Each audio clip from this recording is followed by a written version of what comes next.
All right, so today we're taking a deep dive into Gautam Adani, Oh, yeah. This should be a good one. a guy who's made quite the impact, right, on the world of business. I mean, Global, for sure. And we've got a pretty solid starting point with, his Wikipedia entry. Seems pretty comprehensive. yeah, I mean it's dense, that's for sure. But I think between that and some of the other stuff we've got, we can get a good picture of his journey. Exactly. More than just like a timeline, though, right? I mean, what we really want to do is dig into like what made this guy tick. Yeah, for sure. Like, how did he go from where he started to where he is now? The key moments, the big choices, what drove him, And the Adani Group, right? How that whole thing, how it grew so much so fast, all the different areas they're involved in. Diversification. Right. And we gotta talk about the controversies too, right? I mean, there's been a lot of that along the way. Oh, absolutely. That's part of the story, too. Trying to understand like the full picture. Okay, so let's just jump in then. Gautam Adani, born June 24th, 1962, in Ahmedabad, Gujarat. Okay, so right off the bat, we see he's from a pretty big family, right? Gujarati Jain, 7 siblings. Yeah, his parents, Shantalal and Shantaban Adani, they'd actually moved to Ahmedabad from a place called Tharad. Interesting. And his dad was a textile merchant, but like a small one, right? Not some big industrialist or anything. So not exactly born with the silver spoon then. Yeah, really emphasizes that self-made aspect, that we hear so much about with him. And moving to Ahmedabad, that's, it's a hub, right? So there's that ambition there already. Oh, definitely. And I mean, you can see that entrepreneurial spirit kind of running in the family too. Yeah, for sure. So, okay, here's where things get kind of interesting. He goes to this school, Chef Chimanlal Negindis Vidyalaya in Ahmedabad. Try saying that 3 times fast. Right, but he drops out at 16 in 1978. Wow, 16. Yeah. Seems like he just knew formal education wasn't for him. Wanted to get his hands dirty, dive right into the world. And it's not like he goes straight into the family business either. Right, he's got other plans. He's off to Mumbai. Mumbai, yeah.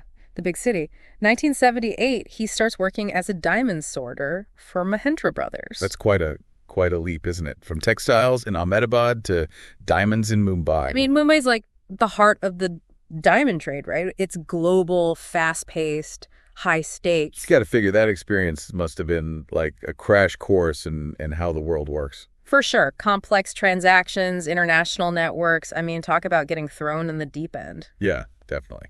Builds character, So then 1981 rolls around. He's back in Ahmedabad. Back to his roots. Well, sort of. His older brother, Masakai Adani, buys a plastics unit.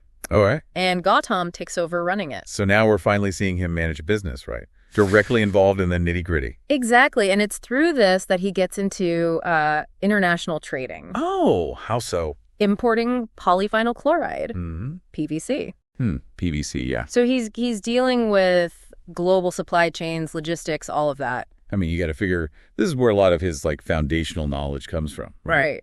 That understanding of how to move goods across borders, the whole, import-export game. Exactly. And it's only going to get bigger from here. Yeah. So fast forward to 1985, he starts importing primary polymers. So still in that same world, but expanding his reach. Yeah. Building on those connections, that expertise he's developed. Okay.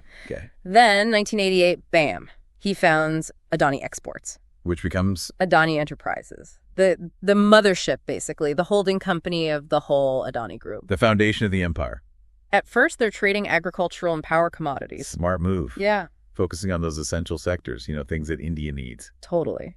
And then, boom, 1991. Liberalization. Game changer. Right. India throws open its doors to the world, and Adani is ready. Perfectly positioned, you could say. Oh, absolutely. He expands into trading metals, textiles, agro products. I mean, the guy is everywhere. Riding that wave of economic change, and he's like surfing it better than anyone. So now we're talking about like the massive expansion of the Adani Group. 1994, the government of Gujarat says, hey, we're going to outsource the management of Mundra Port. Interesting. And who do you think snags that contract in 1995? Mr. Adani on the scene. Bingo. This is where he really gets into infrastructure, right? And not just any infrastructure, ports.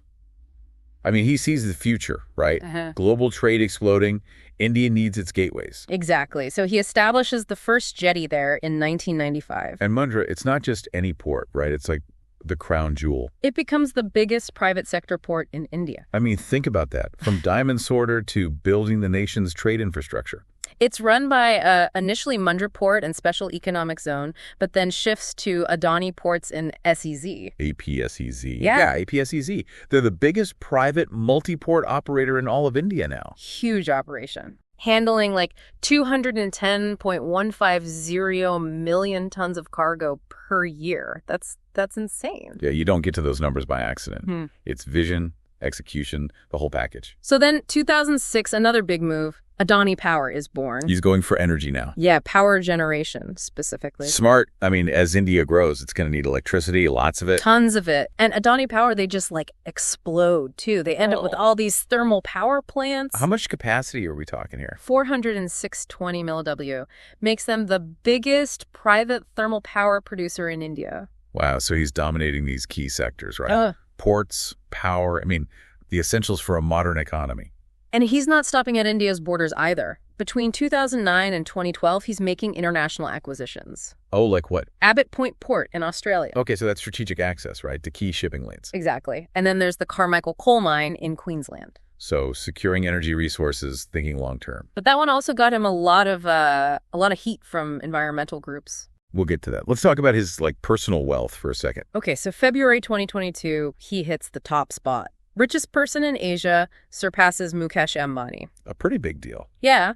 And then by August of that year, Fortune's got him at number 3 globally. So his rise is, meteoric, right? It is, but then things shift, Markets fluctuate, scrutiny intensifies. By January 17th, 2025, he's down to 2nd in Asia, 25th globally. Still worth a ton, though, $60.4 billion. Yeah, I mean, those rankings, they change all the time, right? But it just goes to show how much wealth we're talking about here. It's wild. And during this whole time, he's making all these massive acquisitions. Like that huge solar bid he won in 2020. E2020, yeah. Biggest in the world from SCIDI, that's the Solar Energy Corporation of India, $6 billion project. So that's Adani Green, right? Building an 8,000 milliW photovoltaic power plant. Yeah, and at the same time, Adani Solar is ramping up their manufacturing capacity like crazy. So he's putting a lot of chips on renewable energy. It's a big bet. Then, September 2020, he gets a 74% stake in Mumbai International Airport. MEL. Yeah, MEL. Second busiest airport in India after Delhi. Adds a whole other dimension to the Adani Group, right? Airports, that's all about connectivity. And it's a huge revenue generator, too. For sure.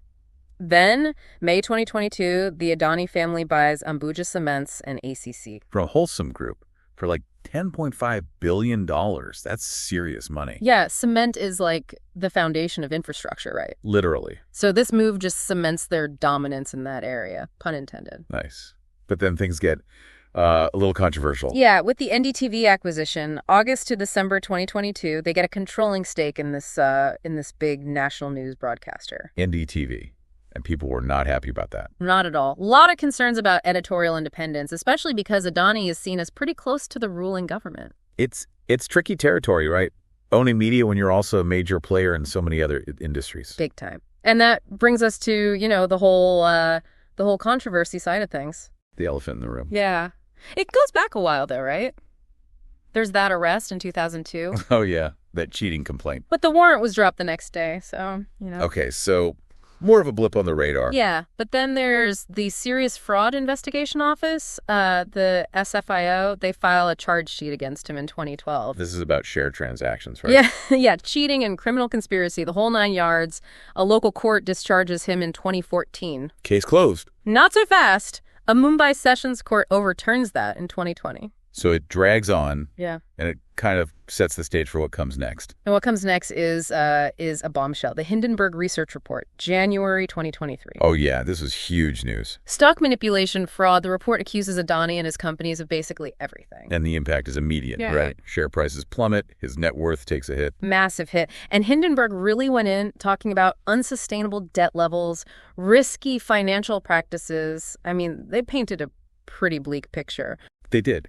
But Adani hits back with a pretty massive rebuttal, too. 413 pages. 413 pages. They denied everything, obviously. At first. But the damage is done, right? Yeah. That kind of scrutiny, it sticks with you. For sure. And it doesn't let up either. August 2023, the OCCRP, the Organized Crime and Corruption Reporting Project, they released their own report. Another hit. What were they alleging? More manipulation, but this time they were saying Adani was using front companies and individuals to, like, mess with stock prices. Bypassing Indian securities laws, essentially. Yeah, basically. So now it's not just about the financials. It's about, like, the legality of how they're operating. Things are getting serious. And then it gets even more serious. November 2024, U.S. indictment. Whoa, okay. Yeah. A U.S. court accuses him of bribing Indian government officials. How much are we talking about here? Over $250 million, allegedly to secure contracts in multiple states. And they're saying he hid it all from American investors. So now it's international, right? Not just an Indian issue anymore. No. His net worth takes another hit. Deals get canceled in Kenya. It's a mess. Yeah, this is like a whole other level of trouble. Okay, so let's switch gears a bit. We can't talk about Gautam Adani without talking about his relationship with politics. Right, the Modi connection. Everyone knows about it. He's tight with Prime Minister Narendra Modi and the whole Bharatiya Janata Party, the BJP. And that leads to, the obvious questions about favoritism. Oh, yeah. People are saying he's getting government contracts because of those connections. Crony capitalism, they call it. But both Adani and Modi deny it, of course. Of course. But the perception is there. Yeah. Right. And it's hard to shake that off. Totally. And it's not just, like, passive support either. Remember that whole thing with the Confederation of Indian Industry? CII. Yeah, they were criticizing Modi back in 2002 after the Gujarat riots. And Adani, he goes and founds his own group, the Resurgent Group of Gujarat, or RGG. Yeah. Basically, a rival organization. A power move. He's backing Modi up, even when things are, politically messy. It's a statement, that's for sure. It is. Okay, but let's talk a bit about his personal life too, right? Okay, so he's married to Preeti Vora. They tied the knot in 1986. She's a dentist by profession, but now she's the chairperson of the Adani Foundation. Yeah, so she's involved in the philanthropy side of things, and they have two sons.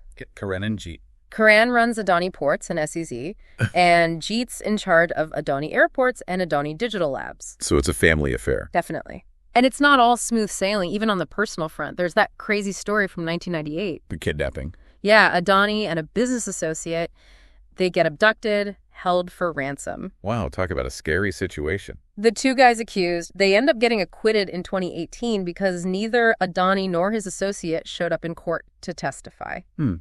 That's odd. Yeah, it's strange. I mean, who knows what really went down there? Yeah, sometimes those things just stay in the shadows. He also went through another pretty horrific experience, the 2008 Mumbai terror attacks. He was at the Taj Mahal Palace Hotel when it was attacked, right? Yeah, and somehow he survived. Apparently he hid until the next morning. I can't even imagine. Must have been absolutely terrifying. Absolutely. Okay, fast forwarding again, January 2025, he's at the Mahakumbh Mela in Prayagraj with his family. Big religious festival. Huge. And the Adani Group, they teamed up with ISKCon to give out free meals to people. Okay, so showing that religious, cultural side, engaging with the community. Yeah, for sure. So I guess, to wrap this whole thing up. It's been a ride. It has. We started with this guy from Ahmedabad, right? And now we're looking at this global business titan. Gautam Adani, head of a conglomerate that touches ports, power, renewable energy, airports, you name it. It's hard to, wrap your head around how much he's achieved, but it's clear that he's not afraid to take risks, to diversify, to think big. Yeah, and he's incredibly skilled at working within India's, complex regulatory environment. And this is a big but. Yeah, those controversies, they're not going away. The Hindenburg Report, the OCCRP, that U.S. indictment, these are serious allegations. Questions about how he's built his empire, the ethical considerations, it's all out there now. Right, so I guess the question is, what does it all mean? What does Gautam Adani's story tell us about, about business leadership in the 21st century? Yeah, how do you balance ambition and growth with ethical behavior, with public perception? And what happens when those things clash? His story's not over yet, right? Definitely not. Things could go in any direction from here. It's going to be interesting to see what happens next.